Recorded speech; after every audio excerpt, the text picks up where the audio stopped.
बुज़ुर्गों के उर्स बहुत होते हैं और मैं तो अक्सर उर्सों में जाता हूँ, तकरीरें करता हूँ, लेकिन मैं मुबारकबाद इसलिए पेश करूँगा कि जिस शान से ये इस बुज़ुर्ग का उर्स मना रहे हैं, अल्लाह ताला हर सुन्नी को इसी तरह का उर्स मनाने की तौफीक अता फरमाए। आमीन आमीन। समझ रहे हैं? मुझे बड़ी खुशी हुई। उर्स मनाया, आसिफ रज़ा सैफ़ी को बुला लिया। उर्स मनाया, शायर मुल्क हिंदुस्तान असद इकबाल को बुला लिया। उर्स मनाया, इन उलमा अइम्मा हजरात को बुला लिया। उर्स मनाया, मुझ जैसे उलमा के खादिम को बुला लिया। ये मुबारक हो, अल्लाह इस उर्स को और आपकी मेहनतों को कबूल फरमाए। वरना हमारे उर्सों में क्या होता है, आप देखते हैं कि मुकाबले बड़े बड़े, फिर उसमें डांस पार्टियों की महफिल और काले जादू, मौत के कुएं और सर्कस, तरह तरह की खुराफातें आप देखते हो बहुत सारी। लेकिन अल्हम्दुलिल्लाह मुझे बड़ी खुशी हुई। मैं तो इस प्रोग्राम में पहली बार आया, लेकिन मुझे कमेटी वालों ने बताया कि हज़रत हम तकरीबन 40 साल से इस प्रोग्राम को मना रहे हैं और हमने कोशिश की कि उलमा को बुलाते हैं और आपके महबूब नकीब आसिफ रज़ा सैफ़ी साहब को आप मुसलसल बुला रहे हैं। तो कुछ ना कुछ इस उर्स से आपके ये अवाम जो आती है, ये प्यासी अवाम, नबी की मोहब्बत की प्यासी अवाम, तो ये खाली नहीं जाती है, कुछ ना कुछ लेकर जाती है। इसका सवाब कमेटी वालों को भी मिलता, पूरी बस्ती वालों को मिलता है और इंशाअल्लाह ये बुजुर्ग भी आपसे खुश हो जाएगा इंशाअल्लाह। बोलो इंशाअल्लाह। आप यहाँ पर आए हो, बहुत तादाद में हो। आप तकरीर मेरी सुनने आए, सना खाने मुस्तफ़ा को सुनने आए, नकीब आज़म हिंदुस्तान को आप सुनने आए। बहुत मोहब्बत से सुनिएगा।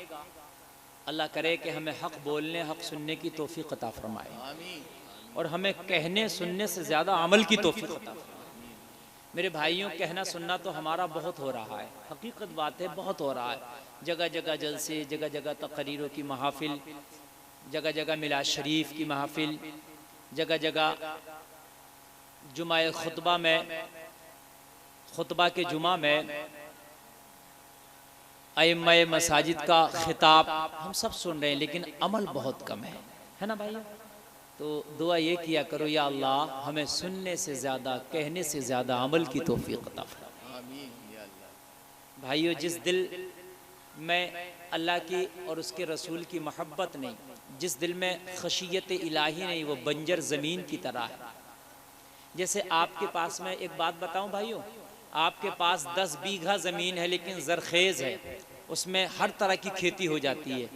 और 100 बीघा ज़मीन है लेकिन रेतीली है, बंजर पड़ा है, उसमें न पानी का सिस्टम है, उसमें न कोई सब्जा उगता है, न पौधा उगता है, न घास है, न हरियाली है, रेत ही रेत है।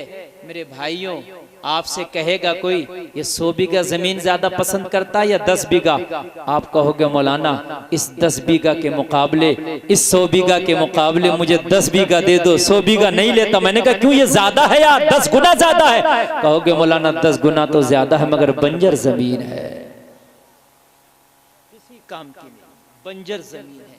लोगों ऐसे हजार दिल कि जिनमें खशियत इलाही ना हो, ऐसे हजार दिल जिसमें मोहब्बत रसूल ना हो, ऐसे हजार दिल जिसमें रब का तकवा ना हो, वो अल्लाह को उन हजार से बेहतर वो एक दिल है जिसमें खशियत इलाही हो।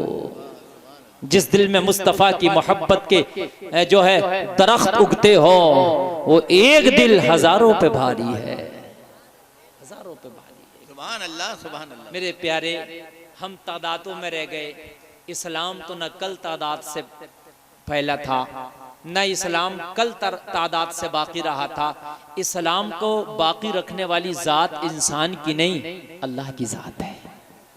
हम कहते हैं हमारे पास हालात नहीं, हमारे पास भाई असबाब नहीं, हुकूमतें नहीं। किसी बात करते हो यार, हुकूमत तो एक ही है, बस वो अल्लाह की हुकूमत है। तो जिसकी एक ही हुकूमत है और उस हुकूमत के अलावा कोई हुकूमत ही नहीं, कुरान कहता है ना वयबका वजहु रब्बिका जुल जलाली वल इकराम, सारी हुकूमतें फना हो जाएंगी, सारी बादशाहतें, सारी प्राइम मिनिस्ट्रियां खत्म, वयबका वजहु रब्बिका जुल जलाली वल इकराम, बाकी रहने वाली हुकूमत जात कोई है तो वो परवरदिगार की जात है। बेशक, सुभान अल्लाह, सुभान अल्लाह। ओरिजिनल हुकूमत एक ही है, वो परवरदिगार की। तो तुम्हारा कनेक्शन अगर उससे जुड़ जाए जिसकी हकीकी हुकूमत है, तो फिर हुकूमत तुम्हारी ना हो जाए, है ना भाइयों, तुम्हारी ना हो जाए हुकूमत। हमने तो उनसे अपना कनेक्शन जोड़ना शुरू कर दिया जिनकी हुकूमतें आर्जी तौर पर आती हैं, और जिनकी हुकूमतें क्या है उनकी खुद पर ना चलती तो वो दूसरों पे क्या चलाएंगे। ओरिजिनल हुकूमत अल्लाह की है। अच्छा, रब एक जगह कुरान में और इरशाद फरमाता है, मैं तकरीर की बेस तैयार कर रहा हूँ, नींव तैयार कर रहा हूँ, उस पर मुझे एक इमारत तैयार करना है। तवज्जो करना, अल्लाह फरमाता अलैहिस्सलाहु बिअहकमिल हाकिमीन, सूरह 3 तीसरा पारा है। तवज्जो करना, अल्लाह फरमाता है कि सबसे बड़ा हाकिम अगर कोई है तो वो अल्लाह है।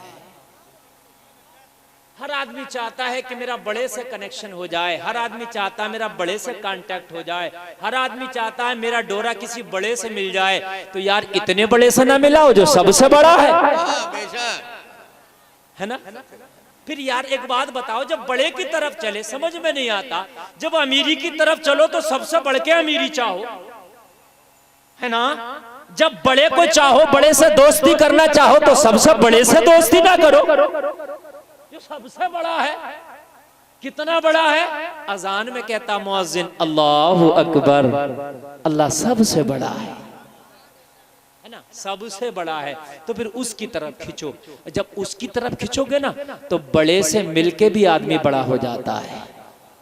मियाँ बड़े का तो नौकर भी बड़ा होता है, भाई मानोगे कि नहीं मानोगे?